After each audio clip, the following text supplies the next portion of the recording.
Michael, look, thanks a lot for coming back up again. Proof of Work and DeFi Report together, talking about crazy day, what happened. We had Ripple winning over SEC somewhat. It's still not binding, but yeah, somewhat of a positive news. Most of the altcoins are going up. People relisting XRP back up again.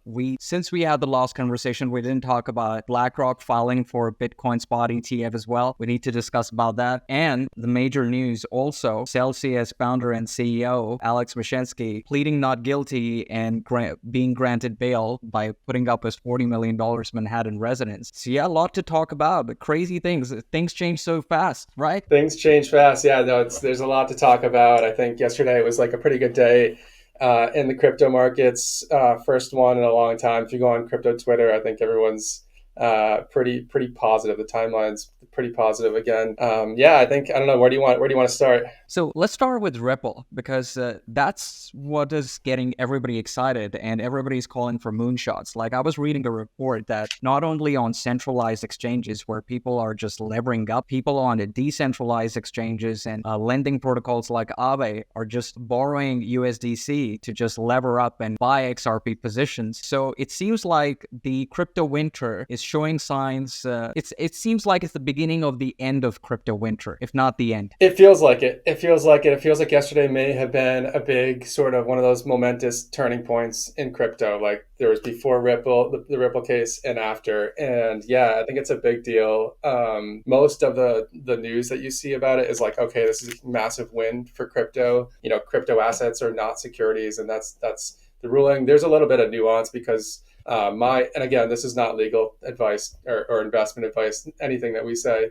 But my interpretation of that was that when Ripple initially issued shares to their institutional investors, which is how any startup, raises capital with subscription agreements, that is a security, right? So that initial capital raise was a security. What the courts are saying is the secondary trading of those tokens are not on exchanges, are not securities, and that's kind of the big takeaway. So that's why Coinbase was up, I think, 25% or so yesterday. So that is a really big deal. If XRP is not a security for secondary trading, and that was a pretty centralized, setup, with their labs. It was. I don't think, in my opinion, like, again, not legal advice, but I don't know how you could say anything else is a security in the crypto space. True. So it is a big deal. Obviously, the markets responded pretty positively to this yesterday. But yeah, that was kind of my takeaway. And I think what's the sort of long-term takeaway for me on this is this essentially for any project out there, if you want to raise capital, that is going to be a security no matter what, right? So if you raise capital, you're planning on launching a token. When you initially raise that capital, you are issuing securities. Now, I think it's going to be Congress's job and these other jurisdictions to create frameworks to say, okay, that's a security. But when you've got to a point where you've got this project off the ground and it's sufficiently decentralized and you're going to issue your token, now that is not a security. When that starts trading on secondary markets, on Coinbase, on Uniswap, on other exchanges, that is not a security. What's interesting here is like, okay, where I see this going is that product then lists on a platform like Token Terminal, where now you have all of the data behind what's going on within that project. It's on Token Terminal. Maybe you bring in a third party to audit Token Terminal's smart contracts, how they're displaying that data. But now an investor has full transparency into the project. You have various disclosures through Coinbase or wherever these crypto assets are trading. And this is how you start to get compliance and regulation around crypto assets, a path towards these things trading in secondary markets in a compliant way where retail is protected. So to me, that starts to look really interesting because I think that's actually more transparent than what you see in the private markets today. So that's kind of the ultimate path I think we're going down here. But yeah, it was a big day yesterday. The SEC is taking some lumps here. And so, yeah, it's good for crypto. And it was just nice to see the positive news yesterday. Yeah, that's right. So I guess the message from what you're saying is that good news, long overdue decision, because this case has been going on since 2017 or 2018. It's been going on for long. Right? 3+ years. Yeah. Three Yeah. plus years. Oh, really? So Yeah. it was around 2019 that this case came up. Okay. I mean, It yeah, was, yeah. it's been long. That's the message I When get. it was officially, I think it was floated around for a while, and then Yeah. they officially got sued about 3 years ago. Got it. Yeah, so I think long overdue judgment, it's good. It's mostly good because they did say, like you mentioned, that the institutional sale of Ripple is considered a sale of an unregistered security. And I think the repercussions of that is more in the venture capital world because we saw the significant entry of VC money in crypto-related projects probably around 2021 more so rather than 2020. And a lot of them haven't been listed because then soon after a year, we had the crypto winter. So I think the repercussions for them are still unclear, but it's not really green flag for them. But for anything that was, launched prior to 2020, Solana being one of them, Polygon being one of them, where they didn't initially raise like a proper institutional round of capital, for them, it's a good sign. And that's why those tokens on market, they were like gone up by like 20-25%. Yeah. And I think a great result for Coinbase, to be honest. I'm looking forward to see like how Coinbase suing of SEC goes. It's still early days. They just did it recently, but I think a good sign for Coinbase as well. Agreed. And I think the market responded pretty positively for Coinbase yesterday. We're not doing any financial advice and legal advice, but Ripple went from around 47 cents to, like $1. Now it's at around 77 to 82 cents. It's ranging between that. This is not financial advice, and we're purely speculating. I know you're an on-chain analysis expert, but I'm going to put you on the spot. What do you think Ripple is going to go to in, let's say, a week or two time? That's a good question. I don't own any Ripple, never have owned any Ripple, and it's not one that I've deeply studied, to be honest. Yeah. So I think bigger picture here, I think we might be in a little bit of a bull trap here. Like I think it's nice to see like the markets rally and stuff, but I'm expecting the markets. I'm expecting like big picture, maybe Bitcoin does go up to 40,000 or something here, like over the summer. Yeah. And then we get like another like 30-40% correction. So I think Ripple's probably done with its pump. You think so? We'll see. Yeah. We'll see. I'm not super close to the Ripple community, so I'm probably not the right person to ask here. Got it. But that, I guess, big picture, and we can talk a little bit more about this when we get to like the BlackRock stuff. But I think the crypto markets are probably going to like rally a little bit here for a sustained period, and then there'll be another pullback at some point. Look, from my training in behavioral finance, and look, nobody can predict these things with even 90% accuracy. So, but I get a feeling that because with Ripple, it was down for so many years. Like when you think about it, Ripple didn't necessarily participate in the last bull cycle. It didn't really participate in the last bull cycle. Like we saw Litecoin, we saw, a lot of the OG 2017, 2018 cryptos at least reaching their 2018 peak in the 2021 bull market, if not crossing it. But with Ripple, I think in 2017, 2018, it reached a high of $3 per token. But during the 2020, 2021 bull cycle, it probably was at $1.50. So it didn't, in my understanding, it didn't really participate in the bull cycle. And that was pretty much because of this overhanging of SEC judgment over Ripple and a lot of exchanges delisting it as a result. So because of all that pent-up demand and that herd mentality that, okay, for 1 week, a lot of people have made money out of it. So let's get onto it. We don't want to lose out on quick 2 week worth of 100% profit. And we know crypto is still filled up with YOLO traders. So I feel, this is my humble opinion and it's not financial advice, but I think Ripple has got still a lot more way, at least till $1.50, so that it can match its 2020, 2021 peak, which was the peak despite the overhanging of the SEC judgment. So now that it has become somewhat clear that retail traders can trade it, and it's only the institutional investors that need to worry about it, and that also not much, because what is done is done. They're now not going to delist it. I feel like there's going to be a lot of demand that is going to propel the price, but we'll wait and watch, and maybe we can then come back again. Yeah, and I think, whenever you look at stuff like this, it looks like they're going to get relisted. So that's a big deal, right? So it's going to get relisted probably on Coinbase and all the exchanges that had to delist them. Yeah. So, that's probably a good thing. There's more access to liquidity out there. But I would say, to people, just be careful with stuff like this, because XRP is down 99% against Bitcoin. So that's, to me, you always have to benchmark these things to the two behemoths, Bitcoin and Ethereum. And that's where it's like, okay, yeah, it might have a nice pump here, but are people buying Ripple because it's in the news, or is there actually long term, like, what is the value proposition of Ripple? Like, I've looked into it, and I'm like, it just doesn't seem like there's a ton of like network effect and things like that. Like, what's the future of this thing? That's kind of how I think about this stuff. But yeah, you might be right. We might see another pump all the way to kind of the peak that was, got up to like 180. I'm looking at the chart now.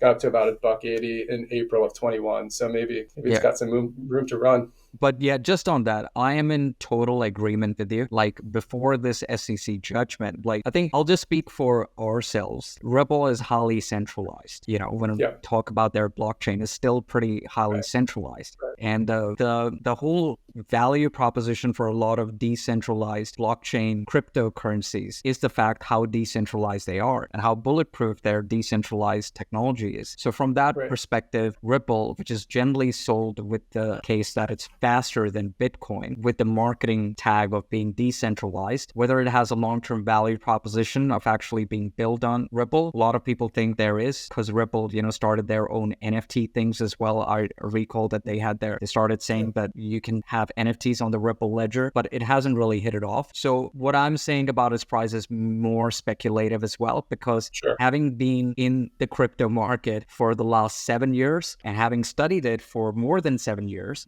there are still majority of the people that trade crypto are speculators. They're gamblers. They're not over there for the value proposition, because if they were, we would not see Bitcoin at such a cheap price at $30,000. It would be at $300,000 if people are looking at, cryptos from a value proposition perspective. But I think, it's a good point. This is all optimistic news. However, things can get turned because this is not a binding judgment so far. SEC has got the opportunity that if they want to appeal, they can appeal. So there is still a lot more to play, but I guess in the short term, a lot of optimism. At least SEC, have got a lot of things to think about as to how they're going to approach cryptocurrencies in the future.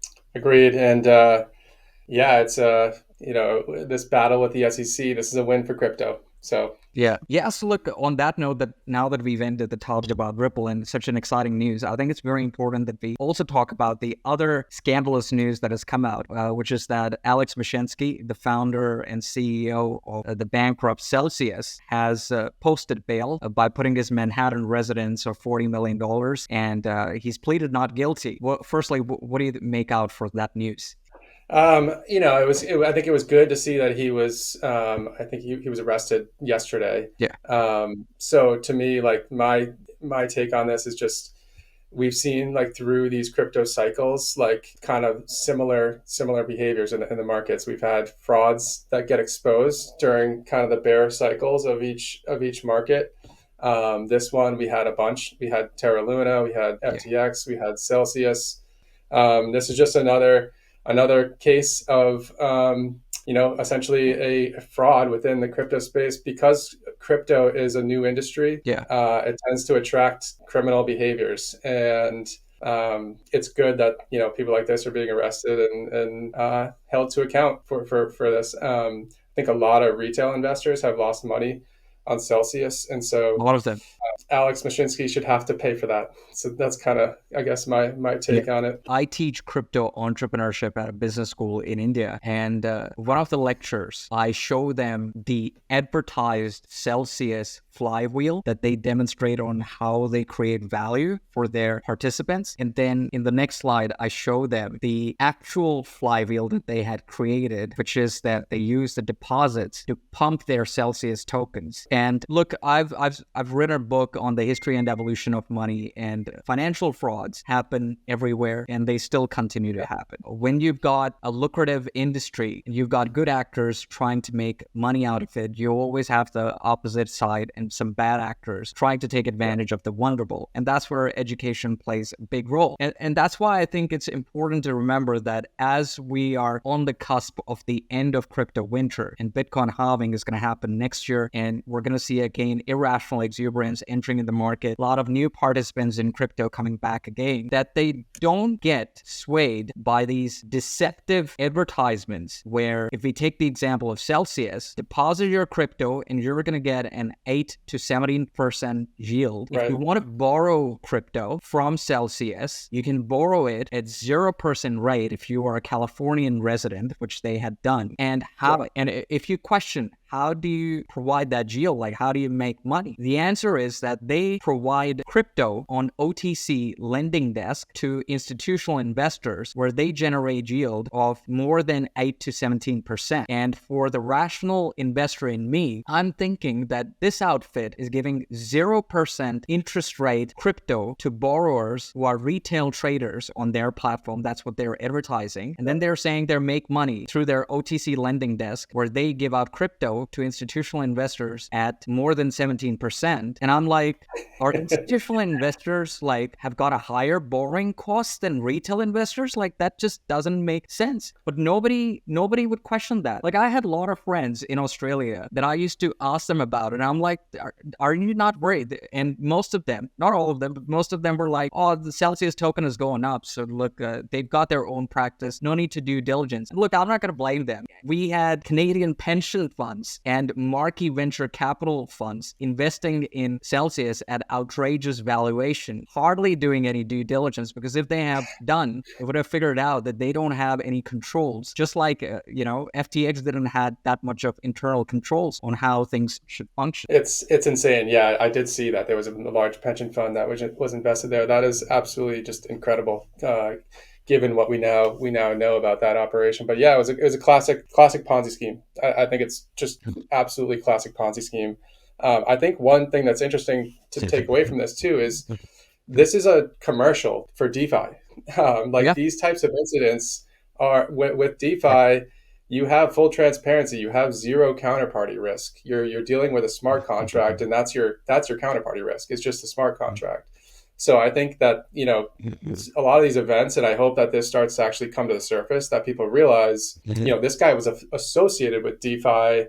He was not DeFi, right? That was one of the challenges when Celsius and BlockFi and some of these centralized firms were getting into trouble last year. There were articles in the Wall Street Journal about how this is DeFi, and it couldn't be more the opposite. So I think this is actually a commercial for DeFi, and I hope that people can start to look at DeFi and see the difference between DeFi and these centralized, opaque, firms. Because DeFi is such a decentralized community, like DeFi doesn't have an association of banks or an association of a particular industry where they lobby and they market themselves as an industry. Because DeFi is a very independent, decentralized, volunteer-driven community, that it's not able to take advantage to mass publicize these events as to this is why you should think about DeFi. And you're spot on. Like, I remember when the whole FTX debacle was getting unraveled, that was a commercial for DeFi, because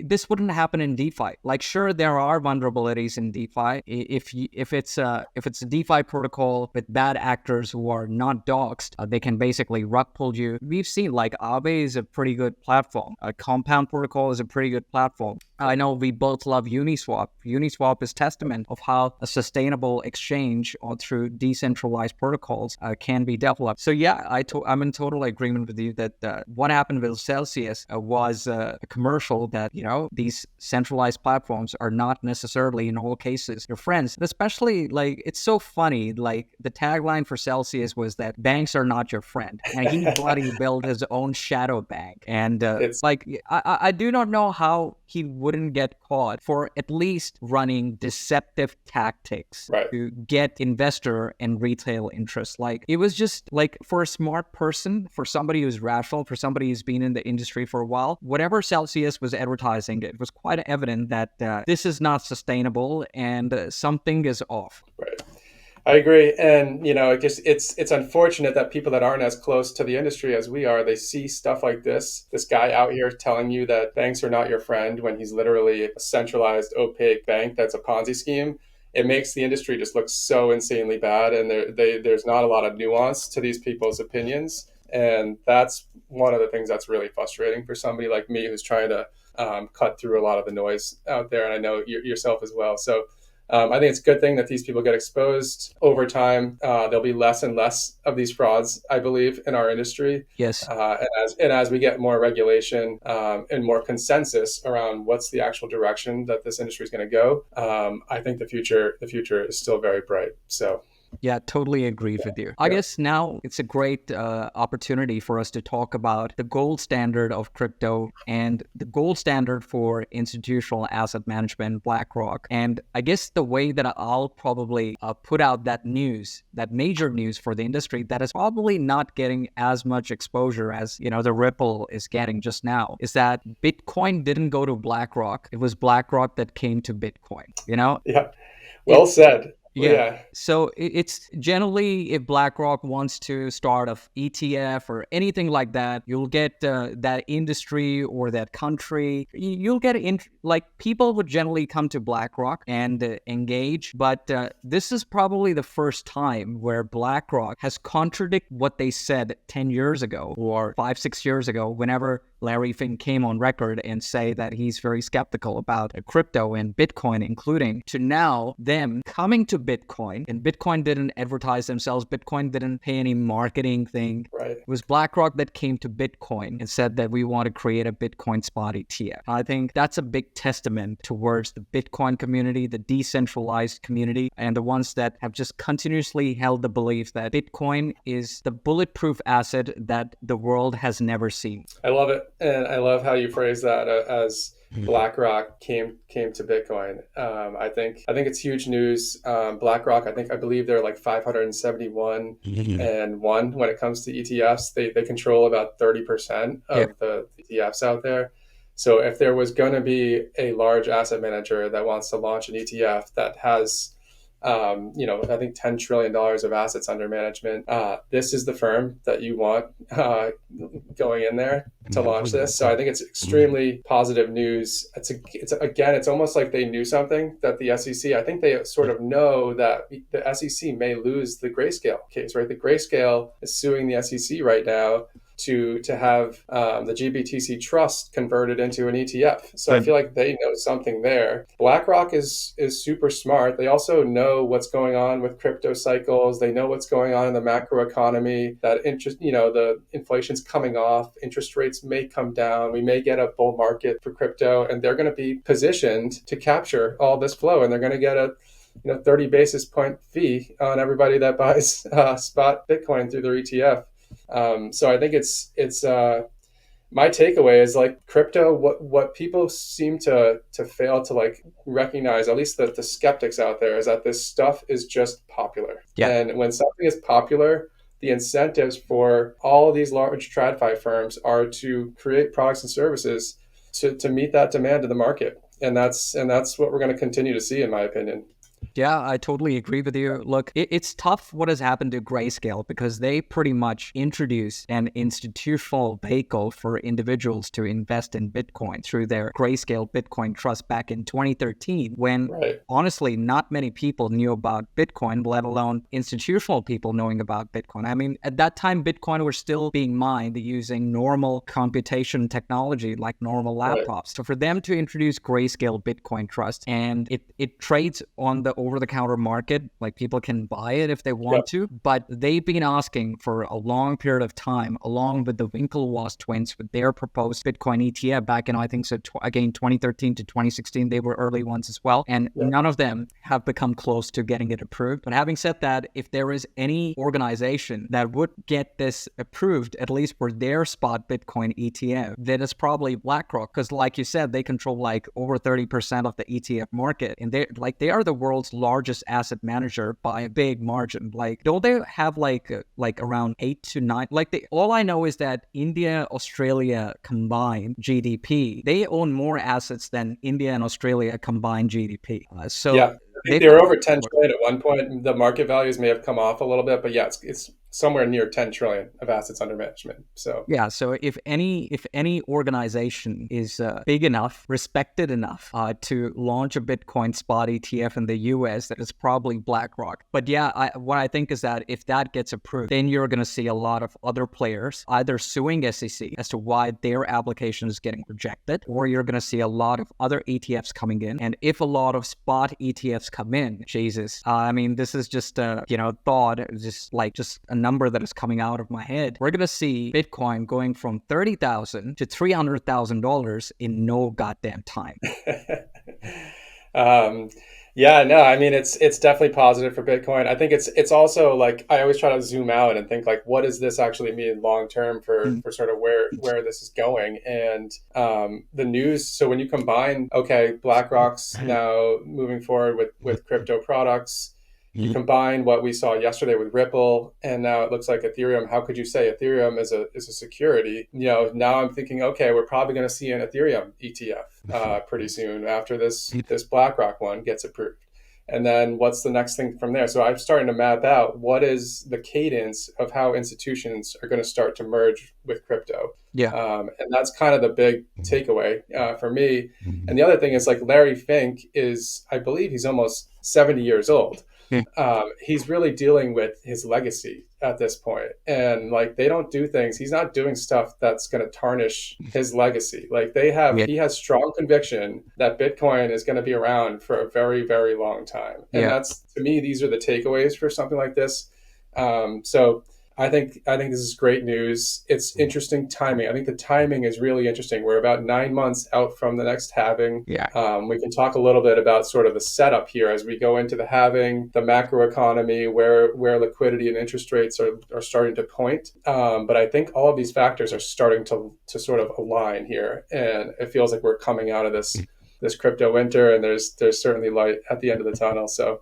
Totally, man. All positive signs so far, and let's hope this energy from the crypto community just continues to flourish even more. Yeah, let's talk about those structures. If you want to present your screen, we can start doing that. Okay, yeah. So speaking of the BlackRock ETF and just the timing, and I've been sort of thinking through like what all this means. I released a report through the DeFi Report, just kind of sharing my thoughts on sort of the setup for Bitcoin as we are about 9 months out from the halving.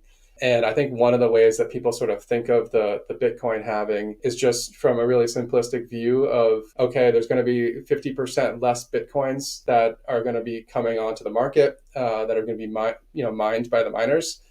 And the sort of narrative around this is that, this is almost like a meme within the crypto community. Like the halving cycle, it obviously creates a bull run. And, if you look at charts of Bitcoin, you do see that after the halving, there's a period where sort of Bitcoin will consolidate, and then you get these bull markets. The sort of theory is that, okay, there's less selling activity from miners. Therefore, if the same number of buyers are in the market, at the margin, you're going to push the price up. And then sort of what ends up happening is this flywheel effect where like CNBC and the financial media will start talking about Bitcoin, and all of a sudden people are Googling Bitcoin, crypto Twitter, lights up, and you start to see this flywheel effect. All of a sudden your neighbor's asking you about Bitcoin, and the market's ripping.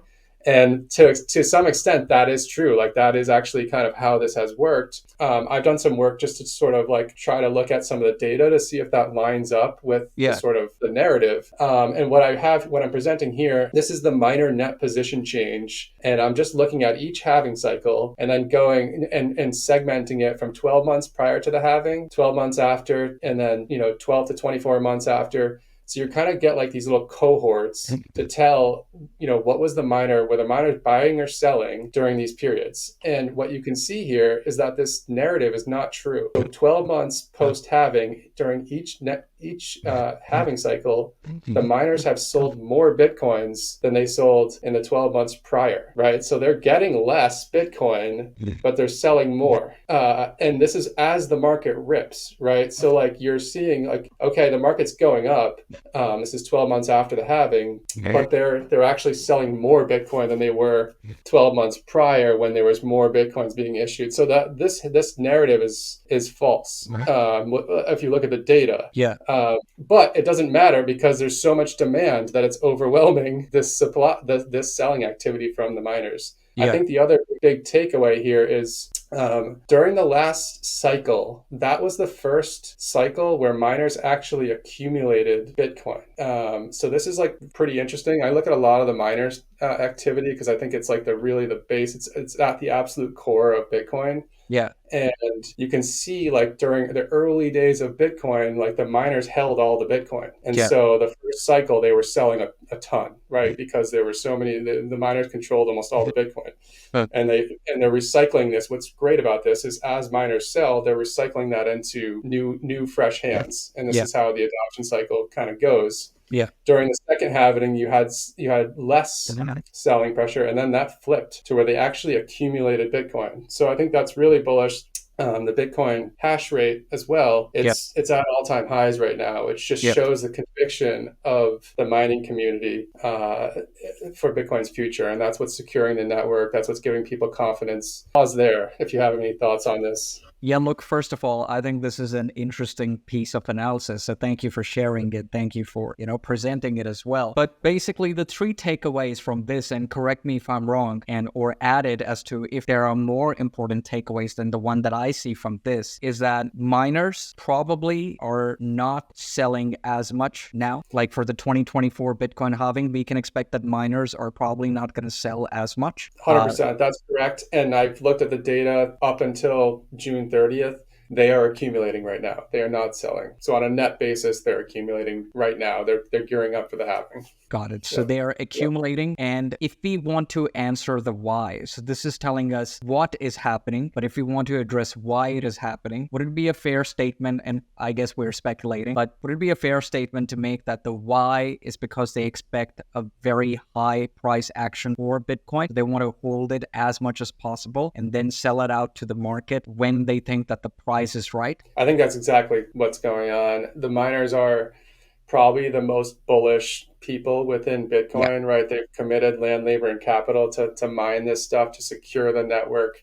And yes, I think that's exactly what's going on. The miners are very bullish. You can see this with the hash rate. You still have hash rate coming online. People setting up new ASICs and trying to get as much Bitcoin as they can before it halves, before the rewards have. And like the other takeaway on this, just sort of high level, is just the Bitcoin like the block subsidy is being reduced by 50% every 4 years. If the price of Bitcoin doesn't double during each cycle, then this is a problem for the miners, right? If you just look at the base layer economics of this. And this is why transaction fees are extremely important. So miners are compensated by the block subsidy, which is the network just sort of issuing its equity to the miners to incentivize them to secure the network, but also the user transaction fees, which is just the network's utility. Yeah. So over a very long period of time, this isn't a concern, I would say, this cycle or probably next cycle, but over a really long period of time, the network has to become a like really large global payment network via Lightning, or there needs to be other use cases for Bitcoin's block space where users are paying fees, and that's what's compensating the miners, and that's just the base layer economics of this. Yeah, look, totally agreed. A lot of theories. People are theorizing at the moment as to what would happen when all Bitcoin are mined by 2140. Right. And we're probably going to see a lot of theories leading up to the 22nd century, which is so weird to think about just now. But it's so long away. And I mean, who would have thought the Bitcoin ordinals phenomena a year back, let alone during the last Bitcoin halving? Nobody would have predicted that. But that has helped as transaction fees went through the roof due to Bitcoin ordinals. I was reading just the other day, I think it was yesterday, that Vitalik went on public and said that he's very bullish on Bitcoin, and he's very excited that the innovative community of Bitcoin have now started thinking and imagining what all they can build on the Bitcoin blockchain, as opposed to where in the last two cycles, not necessarily people thought about innovating on the Bitcoin blockchain, because Ethereum came in and everybody thought of either creating their own layer one blockchain or building on Ethereum. But now with ordinals, a lot of Bitcoin companies, a lot of Bitcoin building projects are coming up, and that's making Vitalik excited, which makes a lot of other people excited that finally some innovation activities happening on Bitcoin, rather than just stating, which to a lot of people seems to be true, like you and me, that Bitcoin is a bulletproof money. But this is very interesting, man. Thanks a lot for sharing this. This is a very interesting analysis. Absolutely. And I'll just share my screen here just to show sort of the rest of the setup here. This is sort of how I think about Bitcoin. Yeah. So you have basically the halving cycle, and that's sort of a narrative, and that certainly causes a bit of a supply, a shift in the supply of the network, which can impact the price. But also what I've observed with Bitcoin's previous cycles is that it tends to line up with like global liquidity cycles. Okay. And so I will share my screen. Oh, okay. We have it shared here. Yeah. So this is just a chart of global liquidity, and it's just kind of showing you, and this is taking data from like all the major central banks around the world. So Bitcoin is a global asset. It's not just based on what the Federal Reserve or any other jurisdiction's doing, but what you're seeing here is like during the peak in 2013, that was the peak of a liquidity cycle. And then when Bitcoin price bottomed, about a year later, that was the bottom of that liquidity cycle. And then again, the liquidity cycle actually came back. Bitcoin did not. It took a little while. But when you get out to the 17 bull run, again, that was the peak of a liquidity cycle. And then when we bottomed in 2018, that was again the bottom of a liquidity cycle. And then we had the COVID liquidity cycle. Once again, Bitcoin is peaking with these liquidity cycles. So to me, this looks pretty interesting because it looks like we bottomed and we're now coming back, and Bitcoin's up like 80-90% or so as the global liquidity has started to come back. I'm hearing that China is looking like they're going to have to start to like do QE or start to shift their monetary policy as the economy is slowing there. I think the same thing is going to happen in the US. When you see inflation just like completely dropping off in the US, that is a sign that the economy is slowing. And so what I think, and if inflation comes all the way down to 2%, I think the last reading was 3%, comes all the way down to 2%, and the economy is slowing, that gives the Fed the green light to then shift monetary policy. And that's a positive for risk assets like Bitcoin and crypto broadly. So I think this is the other piece. You have the narrative around the halving, but you also have like this sort of global liquidity to pay attention to. I shared a bunch of data related to just what's happening kind of in the US here, looking at a number of factors. This is just, Fed interest payments on the debt, right? In the US, it's kind of astronomical, and it seems this is kind of unsustainable. So you have to see like, okay, it is unsustainable. Monetary policy has to shift at some point. The big takeaway here is there's a number of signals flashing that we are likely to see a shift in liquidity, and that's going to line up with the next halving cycle. I have a dashboard on the Fed's database, and I just kind of keep an eye on a number of different metrics to see what's going on in the economy. We can go back to that global liquidity thing. I want to make a comment there. Sure. I think that was a great graphic. So just quickly on this, I remember 2020, pre-COVID, I was in New York City in my classroom studying blockchain, digital currencies, and also doing other traditional finance subjects as part of my MBA there. And one of the unravelment for me as an MBA student at the time, pre-COVID, was the fact that I looked at this phenomena of global liquidity, and I'm like, all the stock price index that have gone up post GFC, it's all due to the liquidity that has come into the market. Like the aggregate monetary value of stock prices going up among both NASDAQ and NYSE was less than the amount of trillions of dollars that was supplied to the economy. And whenever that was dropped, because it was dropped, like this graph also suggests, when US started decreasing that liquidity, which accelerated further around 2018, if you recall, during that era. When it accelerated during that era,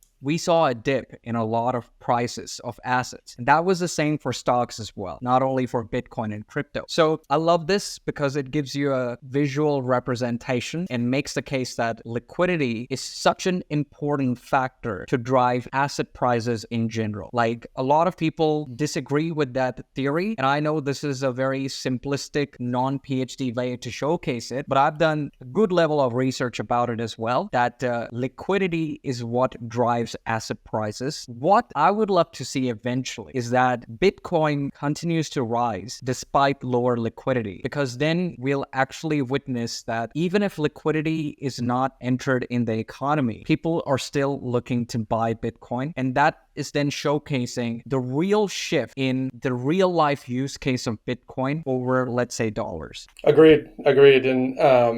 And yeah, what is the narrative, right, around Bitcoin? Because I think when people think it's digital gold and interest rates are at a place where they're below the inflation rate, all of a sudden a non-yielding asset like Bitcoin becomes more interesting. And that's kind of what happens with gold. People buy gold when real rates go negative.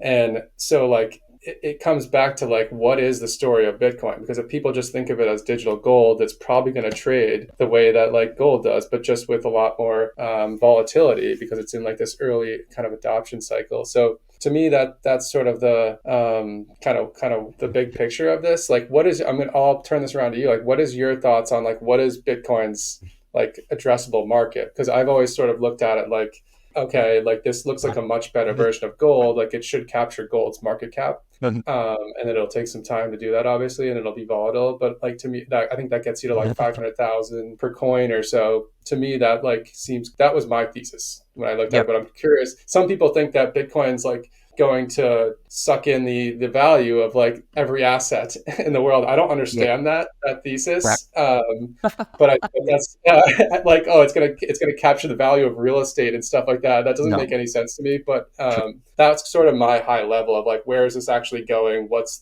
and if the narrative is digital gold, that makes sense to me. So yeah, sure. Yes, you are right. I did some analysis and I posted like a couple of years ago that according to World Gold Council, the physical gold market is worth around $11 to $12 trillion, somewhere around that. And you got to also factor in that every year we discover more gold as well. It's not like we are not discovering more gold. So back then, based on whatever price of gold was, which was less than what it is now it's like between $1,900 to $2,000 an ounce. Back then it was around $1,700 to $1,600. So back then, when I did the analysis, keeping in mind that all 21 million Bitcoins have been mined, if Bitcoin needs to have an $11 trillion market, that means it comes off to nearby around $600,000 per Bitcoin. For me, Bitcoin is definitely a better version of gold. And this is what I teach my students as well. You can't divide gold bars. We're talking about physical gold, and we're talking about non-future Bitcoin, which is spot Bitcoin, which is always in digital format. You can't have gold in a digital format, because then it's like an IOU, which is like a derivative.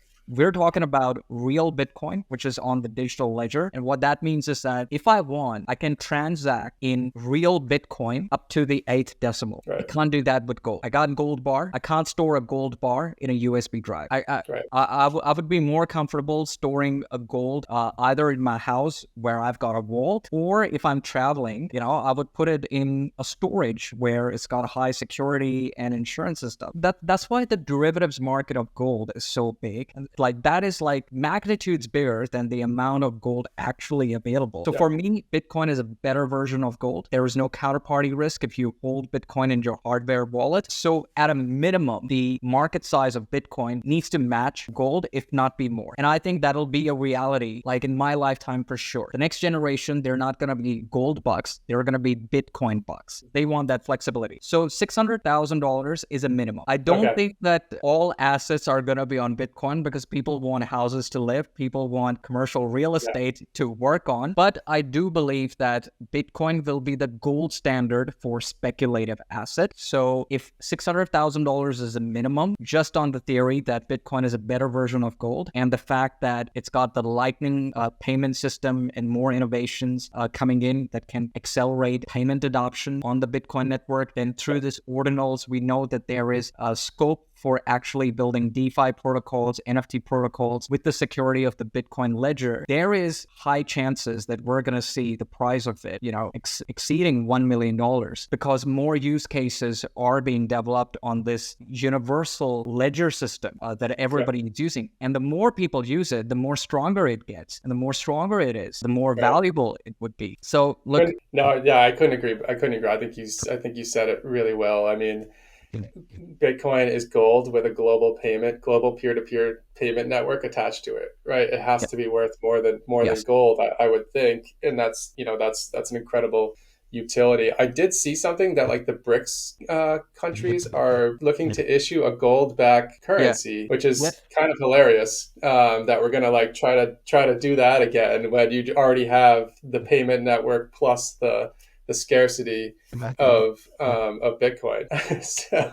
So look, I'll tell you something about BRICS currency because if you recall, I did a lecture about the potential of a BRICS currency. And while the talk was elementary and it was quite early days because this happened just when the war broke out, when there were, from the intelligence community, some rumors were coming up that they were going to think about doing this. The thing about BRICS Nation is that while it's a show of solidarity that they are trying to create their own version of New World Order, the true reality is that some of the nations within BRICS don't like each other. I mean, they'll say that they are friends, but ground reality is that some of them don't like each other. China and India, it's quite public out there that they have disputes over a lot of things. They maintain a friendly relation, but I think it would be a stretch to say that they both like each other. Similarly, India bought a lot of Russian oil since the war. A lot of countries sanctioned Russia. India and China had a neutral stance. India looked out for themselves, and I think from a geopolitical lens, they did the smart play. India imports a lot of oil, and if they're going to buy oil at the market rates, it's going to have an effect on their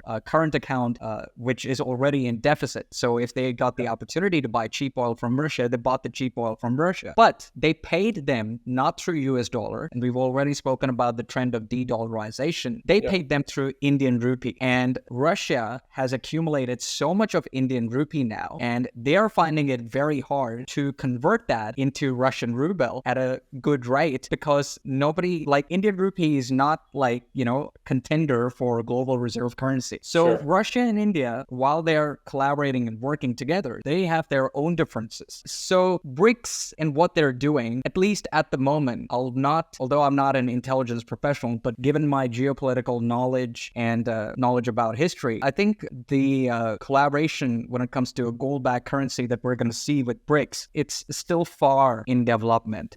Yeah, and I think at the end of the day, we've seen the way that, the US has sort of weaponized the financial system for sanctions, right? And so we've seen this over years and years. Bitcoin is an exit from that because nobody controls Bitcoin. And you would think that these countries would ultimately want to settle in something that, for international trade, and maybe it's not the global reserve currency, but maybe you want to settle in something that somebody can't cut you out of. At some point. So I think there's going to be plenty of use cases for Bitcoin as we go forward. I guess my big thesis is not necessarily that it's going to be like the reserve currency, but there's probably going to be more currencies, and Bitcoin is going to be one of the major ones. It already is inching its way up the leaderboard, but it'll be one of the major currencies because money has always sort of changed throughout time, and I don't see why this is different. So So yeah, I do think Bitcoin will play an increasingly important role when it comes to the talks of what would qualify as a reserve currency, if not in the next decade, but at least in the next 2 decades, we're going to see that. And why do I say that is it's clear that America is this superpower post-World War II till now. It's the world's reserve currency as well. But have you heard of Manhattan Institute? So there is a thought leadership research institute called Manhattan Institute, and they did research, 100 plus pages of research about the problem of debt in US. And I studied that, and there were some insights that I drew, an analysis that I drew from that research report. And one of the big highlight from that was that even if US taxes all the millionaires plus 100%, so even if they tell them that we are going to do 100% tax on you, US will still have a significant shortfall to service their debt. So to me, we are going to see a tectonic shift of our modern financial system and what would be a reserve currency. Could be a mixture of reserve currency. It could be a basket of commodity plus fiat currency. But I have absolutely no doubt in my mind that in my lifetime, we're going to see a tectonic shift in what reserve currency we're going to have, because there is no way in my training studies that US would be able to service their debt and go back to having no debt or having, respectable amount of debt, serviceable debt, using the methods and using the financial system, using things that they have already. Couldn't agree more. That's kind of always been my base case too. My background is accounting. So if you just take that sort of accounting approach, like what you're saying, and you just look at the finances of the country, all of the bills that are coming due and the debts that we're in, it just becomes clear that something has to change. So yeah, that's a good discussion on Bitcoin there. Just picking back up to sort of how I'm analyzing Bitcoin as we kind of gear up for the next halving here. I think one thing that is helpful is to sort of understand what Bitcoin's price action has been, and then how that is correlating to some of the really important like network KPIs. And kind of what I like to go through is like sort of what we're looking at here. So these are some of the important ones, but I'm looking at the total number of like non-zero wallet addresses as one like key indicator of like what's, adoption of Bitcoin. These projections over here are primarily the current state, right? So this is all data from Glassnode, and there's currently about 52 million non-zero Bitcoin wallets out there. Yeah. The actual number of Bitcoin users is much higher than that, because this is only looking at people that are self-custodying Bitcoin with their own wallet. So there's a bunch. There might be another 50 million or so users that are on exchanges as well. So that just kind of gives you an idea of what's going on.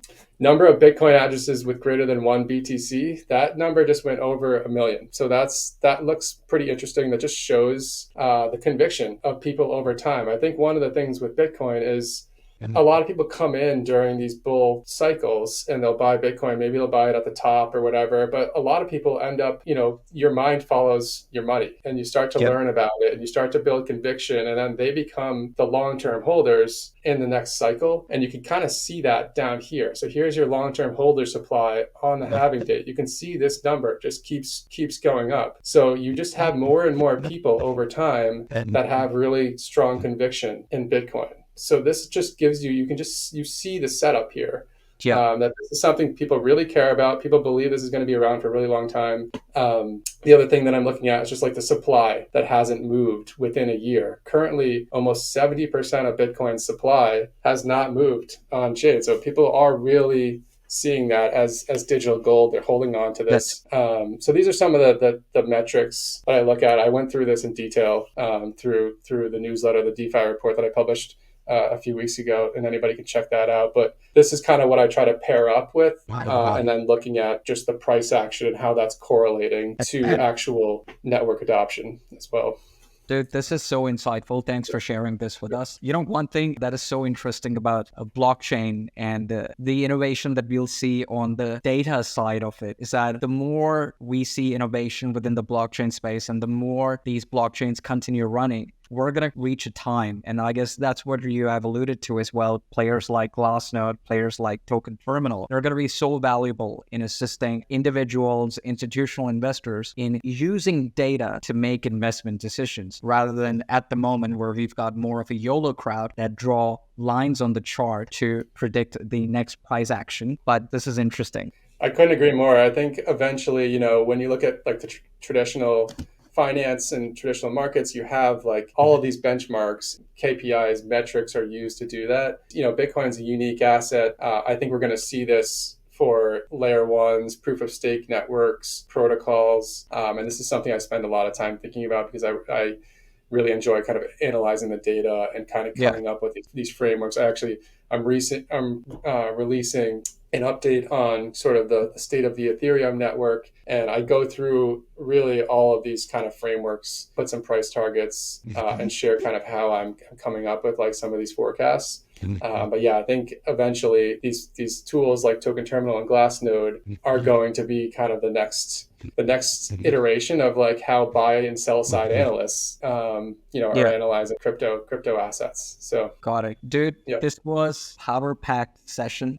We discussed a lot of topical stuff, and then making it more quantitative, which is actually what I really enjoyed. So thanks for doing this, and thanks for sharing this with us, Michael. Would love to get back and talk about your State of Ethereum report next time. This was great. Thanks again for doing this. Thanks for having me, Shiv. Happy to come back and talk about Ethereum next time. Cool. Awesome.